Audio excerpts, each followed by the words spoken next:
Friends, আজকে তোমাদের যে গল্পটি শোনাতে যাচ্ছি সেই গল্পটি হচ্ছে সৎ বোন এবং জাদুর ফ্রগের গল্প।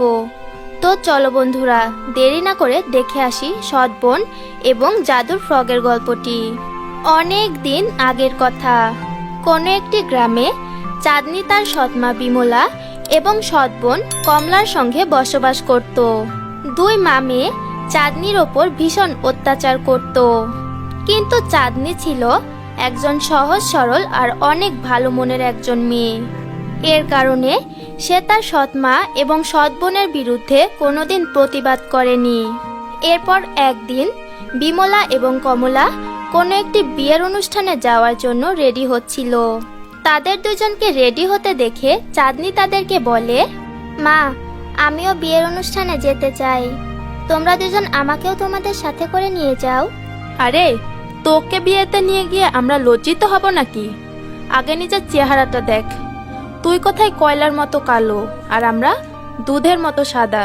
আমাদের সাথে তুই গেলে আমাদের দেখে মানুষ হাসাহাসি করবে, এর কারণে তুই বাড়িতেই থাক। তাদের মুখ থেকে এমন কথা শুনে চাঁদনি ভীষণ কষ্ট পায়। এরপর তারা দুই মা মেয়ে বিয়ের অনুষ্ঠানে চলে যায়। এরপর তারা দুই মা মেয়ে বিয়ের অনুষ্ঠানে গিয়ে সেইখানে থাকা বিভিন্ন রকম পদের খাবার খেতে শুরু করে। আরে বাহ কমলা, এই মিষ্টিটা তো খেতে অনেক সুন্দর। আচ্ছা, একটা কাজ করব, কিছু মিষ্টি চুরি করে বাড়িতে নিয়ে যাব। আর এখানে তো সবাই নিজেদের কাজে ব্যস্ত, কেউ বুঝতে পারবে না। হ্যাঁ মা, তুমি ঠিকই বলেছো, এখান থেকে অনেক মিষ্টি নিয়ে যাব আমরা, আর পুরো 2 দিন ধরে মজা করে খাবো। এরপর তারা অনেক মিষ্টি চুরি করে আর তাদের ব্যাগে লুকিয়ে সেগুলো বাড়িতে নিয়ে আসে। কিন্তু সেই রাতে এলাকার একটি কুত্তা তাদের বাড়িতে ঢুকে পড়ে আর রান্নাঘরে থাকা সকল মিষ্টিগুলো খেয়ে সেইখান থেকে পালিয়ে যায়। পরের দিন রান্নাঘরে গিয়ে বাসনপত্র এলোমেলো এবং মিষ্টি না পেয়ে বিমলা ভীষণভাবে রেগে যায়। আরে, আমাদের রান্নাঘরের এই অবস্থা করলো কে? আর সকল মিষ্টিগুলোই বা গেল কোথায়? মা, আমার তো মনে হয় সব মিষ্টিগুলোই চাঁদনির বাচ্চাই খেয়েছে। একে আমরা বিয়েতে নিয়ে গিয়েছিলাম না, তাই হয়তো সকল মিষ্টিগুলো চুরি করে খেয়ে নিয়েছে। আরে না না, আমি মিষ্টিগুলো খাইনি, সত্যি আমি এ ব্যাপারে কিছুই জানি না। মনে হয় রাত্রে কেউ বাড়িতে ঢুকে পড়েছিল আর সেই মিষ্টিগুলো খেয়ে নিয়েছে। রাত্রিবেলায় আমি কুকুরের আওয়াজ শুনতে পেয়েছিলাম। ও আচ্ছা, তাহলে আমাদের বাড়িতে কুত্তা ঢুকেছিল। আচ্ছা ঠিক আছে, আজ থেকে তুই দরজার সামনে ঘুমাবি, যেন দ্বিতীয়বার আর কোনো কুত্তা আমাদের বাড়িতে ঢুকতে না পারে। কিন্তু আপু, এখন তো ঠান্ডার মৌসুম, আমি বাইরে ঘুমালে তো আমি অসুস্থ হয়ে পড়ব। আমার মেয়ে একদম ঠিক কথা বলছে, তুই অসুস্থ হ নাকি মরে যা, এতে আমাদের কোনো কিছু যায় আসে না। আজ থেকে তুই বাড়ির বাইরে ঘুমাবি আর বাড়ি পাহারা দিবি, বুঝতে পারলি কথাটা? এখন যা এখান থেকে। সেই দিন থেকে চাঁদনিকে তার সৎ বোন এবং তার সৎ মা বাড়ির বাইরে ঘুমোতে দিত। বেচারি চাঁদনি পুরো রাত ঠান্ডায় কাঁপতো।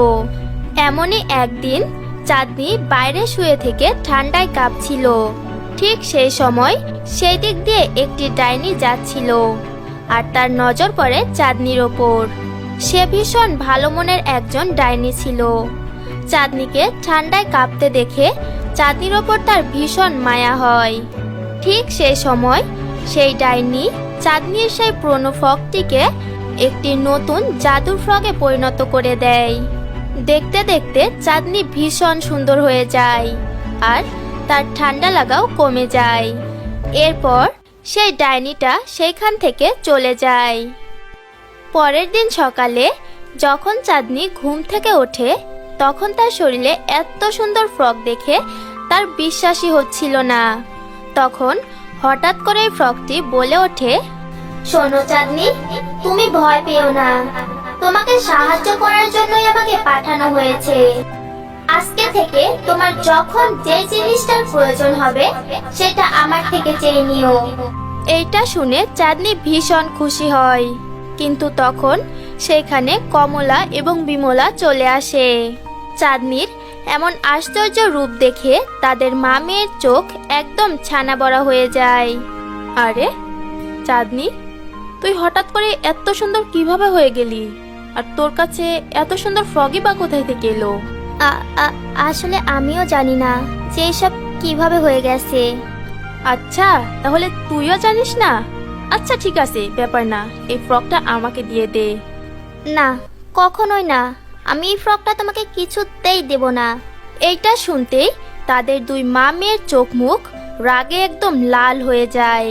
আর তারা দুজন চাঁদনির শরীর থেকে সেই ফ্রকটি কেড়ে নেওয়ার চেষ্টা করে, কিন্তু হঠাৎ করে তখন তাদের দুজনের শক লাগতে শুরু করে আর তারা দুজন অনেক দূরে মাটিতে গিয়ে পড়ে। ওরে মা, মরে গেছি। আমার তো হাতটাই ভেঙে গেছে মনে হচ্ছে। মা, আমার মাজাটাই ভেঙে গেছে।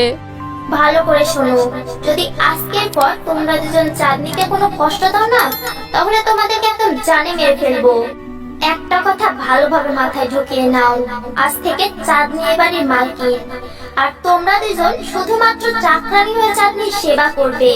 সেই জাদুর ফ্রককে তারা দুই মা মেয়ে ভীষণ ভয় পায় আর তার কথাগুলো মেনে নেয়। আর পরের দিন থেকেই সেই বাড়ির চাকরানি হয়ে চাঁদনির অনেক খেজমত করতে শুরু করে। হঠাৎ করে নিজের জীবনে এত বড় পরিবর্তন আসতে দেখে চাঁদনি ভীষণ খুশি হয়। সেই দিনের পর থেকে চাঁদনির জীবনে কখনো কোনো কষ্ট আসেনি আর সে অনেক সুখে নিজের জীবন কাটাতে শুরু করে।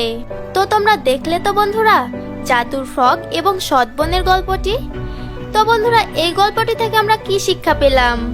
এই গল্পটি আমাদের এই শিক্ষা দেয় যে খারাপ মানুষের পরিণতি সবসময় খারাপই হয়, আর যারা মানুষের ওপর অত্যাচার করে তাদের শাস্তি তারা একদিন না একদিন ঠিকই পায়। তো বন্ধুরা, গল্পটি কেমন লাগলো অবশ্যই কমেন্ট করে জানাবে। ভিডিওটি ভালো লাগলে অবশ্যই একটি লাইক করবে। আর তোমরা যদি আমাদের চ্যানেলে নতুন হও তাহলে অবশ্যই আমাদের চ্যানেলকে সাবস্ক্রাইব করবে এবং পাশে থাকা বেল আইকনটি ক্লিক করে অল করে দিবে, যেন আমাদের নতুন নতুন ভিডিও তোমরা সবার আগে পেয়ে যাও।